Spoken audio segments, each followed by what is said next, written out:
Hello guys, I am Atharva and I am back with the new video जिसमें हम बात करने वाले हैं फिजिक्स के एनसीईआरटी को कवर कैसे करें। बायोलॉजी के एनसीईआरटी एंड इनऑर्गेनिक के एनसीईआरटी हम बहुत अच्छे से कर लेते हैं, लेकिन फिजिक्स की एनसीईआरटी को हम उतना ही इग्नोर करते हैं। लेकिन मैं आपसे कहूँ कि फिजिक्स की एनसीईआरटी पूरी पढ़ने की आपको ज़रूरत नहीं है। फिजिक्स के 95% ऑफ द थियोरेटिकल क्वेश्चन सिर्फ और सिर्फ एनसीईआरटी की summary and points to ponder में से आते हैं। तो कैसा होगा, और मैं आपको ये अभी प्रूफ के साथ दिखा भी दूंगा कि पिछले सालों में एनसीईआरटी के points to ponder and summary में से ही 95% ऑफ द थ्योरेटिकल क्वेश्चंस आए हैं। तो देखते हैं ये क्वेश्चन है करंट इलेक्ट्रिसिटी का, जो कि नीट 2023 में आया था। इसमें इलेक्ट्रिकल रेजिस्टेंस के बारे में पूछा गया है और इस क्वेश्चन को आप अच्छे से देख लीजिएगा।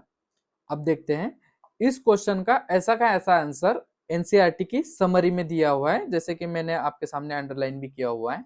अगले क्वेश्चन को देखते हैं। ये इलेक्ट्रोस्टैट का क्वेश्चन है, आसान सा क्वेश्चन है, लेकिन फिर भी आप देखिए आसान से क्वेश्चन को भी इन्होंने एनसीईआरटी के समरी में से ही उठाया है। देखिए साफ साफ लिखा हुआ है यहाँ पर परपेंडिकुलर।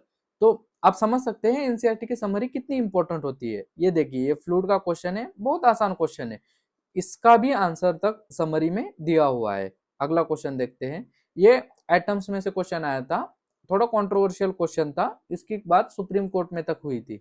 लेकिन आप देख सकते हैं इतना अच्छा क्वेश्चन होने के बावजूद भी एनसीईआरटी के समरी में पहली ही लाइन इसके बारे में लिखी हुई है। पहला और पांचवा पॉइंट है, इसमें से उठाकर उन्होंने क्वेश्चन बनाया था। देखिए अब एनसीईआरटी के समरी में से जो स्टेटमेंट वाले क्वेश्चन है वो भी बन रहे हैं, सिंगल लाइनर क्वेश्चन भी बन रहे हैं, फॉर्मूला के ऊपर बेस्ड भी क्वेश्चन बन रहे हैं। इनफैक्ट ऐसे बहुत सारे क्वेश्चन होते हैं जिसमें जो फॉर्मूला यूज हो रहा होता है वो भी एनसीईआरटी के समरी में या फिर पॉइंट्स टू पॉन्डर में लिखा ही होता है।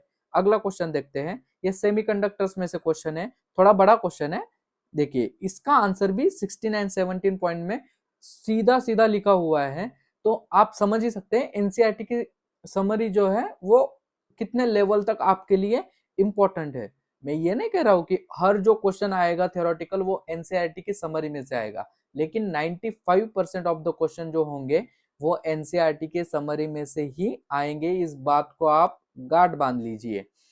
देखिए ऐसे बहुत सारे क्वेश्चन होते हैं जो कि एनसीईआरटी की summary and points to ponder में से ही आए होते हैं। मैंने बस वीडियो को ड्यूरेशन को ध्यान में रखते हुए इतने ही क्वेश्चन आपके लिए लाए थे। अब बात करते हैं इसका सॉल्यूशन क्या हो सकता है, कि अब हमें क्या करना है।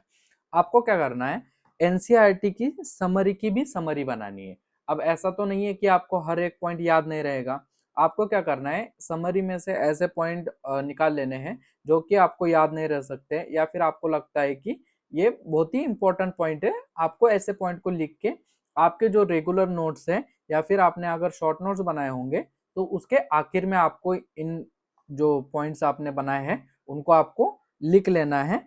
और आपको क्या करना है, रिवाइज करना है। आपका जो भी टेस्ट हो, फुल सिलेबस हो, हाफ सिलेबस हो, फोर्टनाइटली हो, चैप्टर वाइज टेस्ट हो, आपको इन समरी के पॉइंट्स को पूरा रिवाइज करके जाना है। अगर मेरी सुनो तो आप क्या करेंगे, पहले समरी के पॉइंट्स को रिवाइज करेंगे, फिर आपके शॉर्ट नोट्स को रिवाइज करेंगे, एंड आप बाद में आप पीवाईक्यू लगाएंगे। तो इसके बाद आपका पूरा पूरा चैप्टर रेडी हो जाएगा। आपको इसके बाद कुछ भी करने की जरूरत नहीं है फिजिक्स के चैप्टर को तैयार करने के लिए।